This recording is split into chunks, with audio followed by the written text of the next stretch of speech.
Mä oon Raija Korpelainen, filosofian tohtori, terveysliikunnan professori ja mä toimin tutkimuspäällikkönä tuolla ODL-liikuntaklinikalla.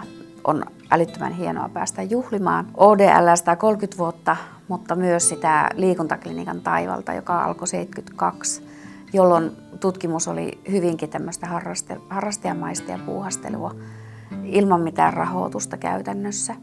Ja siitä sitten pikkuhiljaa liikuntaklinikan tutkimus on kasvanut kansainvälisesti merkittäväksi. Vaikka me ollaan pieni yksikkö, niin me tehdään tosi laadukasta ja kansainvälisesti arvokasta ja arvostettua tutkimusta tänä päivänä.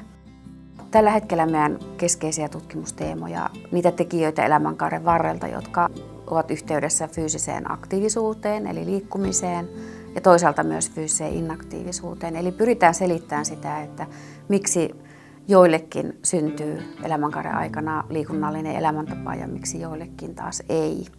Ja toisaalta tutkitaan sitten fyysisen aktiivisuuden yhteyksiä terveyteen ja hyvinvointiin. Ja tämä hyvinvointinäkökulma on viime aikoina korostunut, eli ei ihan pelkästään tuleeko diagnooseja ja onko sairauksia, vaan myöskin siihen, että kuinka ihminen kokee itsensä hyvinvoivaksi, onnelliseksi, tyytyväiseksi elämäänsä. Yksi keskeinen teema on asuinympäristön piirteiden yhteys liikkumiseen, eli kuinka meidän kodin ympärillä oleva ympäristö, sen rakennetut piirteet, sen luontoympäristön piirteet on yhteydessä liikkumiseen, terveyteen ja hyvinvointiin. Ja ollaan tutkittu myös liikkumattomuuden yhteiskunnallisia ja myös yksilölle koituvia vaikutuksia ja lähinnä taloudellisia vaikutuksia. Ja ravitsemus on meidän yksi keskeisiä teemoja tässä liikkumisen rinnalla, eli näitä samoja elämänkaaren varrella löytyviä erilaisia tekijöitä, jotka ennustaa terveellistä ravitsemusta ja toisaalta sitten epäterveellistä ravitsemusta ja syömiskäyttäytymistä ja sen häiriöitä, niin tutkitaan myös paljon. Olen Marjukka Nurkkala. Työskentelen ODL-liikuntaklinikalla tutkijana ja tutkin syömiskäyttäytymistä, mutta myös muutakin terveyskäyttäytymistä syömiseen liittyen. Kun puhutaan syömiskäyttäytymisestä, niin törmää tosi monenlaisiin asioihin. Että osa ymmärtää sen niin, että se on ravitsemusta ja sitä, mitä syödään. Mä ajattelen itse, että se on enemmänkin sitä, että miten suhtaudutaan syömiseen, että mikä se suhde syömiseen ja miten asennoituu syömiseen, niin se on niin kuin se keskeisin asia. Me ollaan tutkittu Pohjois-Suomen syntymäkohorttiaineistolla syömiskäyttäytymistä ja muodostettu sieltä sellaisia erilaisia syömisen profiileja. Tuo aineisto kattaa vajaa 6000 aikuista, eli meillä on tosi iso joukko tutkittavia. Ja siellä me ollaan 3 eri syömisen ulottuvuuden kautta tunnistettu erilaisia profiileja. Nämä ulottuvuudet on syömisen rajoittaminen, tunnesyöminen ja sitten semmoinen impulsiivinen syöminen.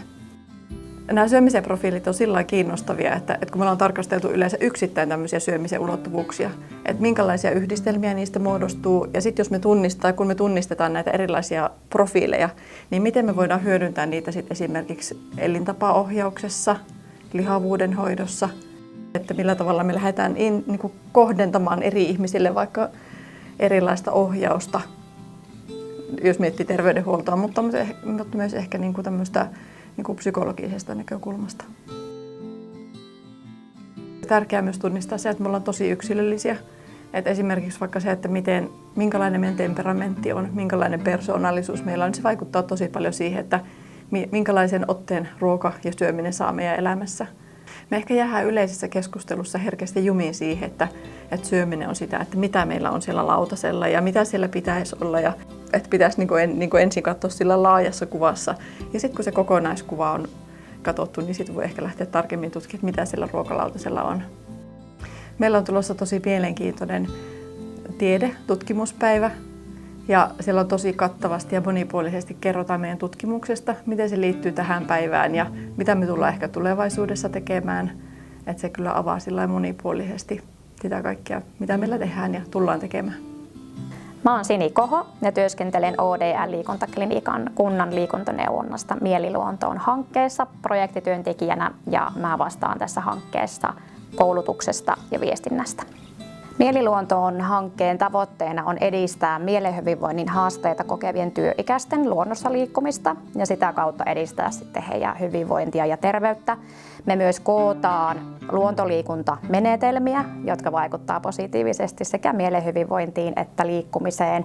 Ja sitten me luodaan tämmöinen luontoliikunnan palvelupolku liikuntaneuvontaan ja ennen kaikkea kuntien liikuntaneuvontaan, mitä me lähdetään sitten juurruttamaan sekä tänne Oulun kaupungin liikuntapalveluihin että sitten ympäri Pohjois-Pohjanmaata ja toki myös valtakunnallisesti. Monesti ajatellaan, että luontoliikunta on sitä, että heitetään reppu selkää ja ajetaan 30 kilometrin päähän luontopolulle, mutta me ei haluta ajatella sitä niin, että me halutaan ajatella, että luonto on tosi lähellä meitä ja luontoliikunta on itse asiassa jo sitä, kun avataan ovia, nähdään vaikka se ensimmäinen puu ja lähdetään kävelylle. Eli me halutaan todellakin madaltaa sitä luontoliikunta-käsitteen sellaista yleistä kuvaa, jotta sitten se luonto nähtäisi semmoisena helposti lähestyttävämpänä paikkana, minne mennä. Ja sitten monesti luontoon meidän ei tarvitse välttämättä lähteä liikkumaan sen liikunnan vuoksi, vaan me voidaan vaikka mennä sinne istuskelemaan ja havainnoimaan ja aistimaan. Ja sitten se luonto kuitenkin liikuttaa meitä huomaamatta. Hankkeessa on tosi inspiroivaa se, että me saadaan tuotua vahva tutkimusnäyttö luonnon vaikutuksesta mielenterveyteen käytäntöön. Ja me on saatukin meidän ryhmä- ja yksilöohjauksista luonnossa ihan mahtavia tuloksia, että jo hyvinkin lyhyet luontokäynnit ja lyhyet interventiot vaikuttaa positiivisesti siihen psykologisen elpymisen kokemukseen ja palautumiseen ja kipujen lievittymiseen ja vaikkapa unenlaatuun.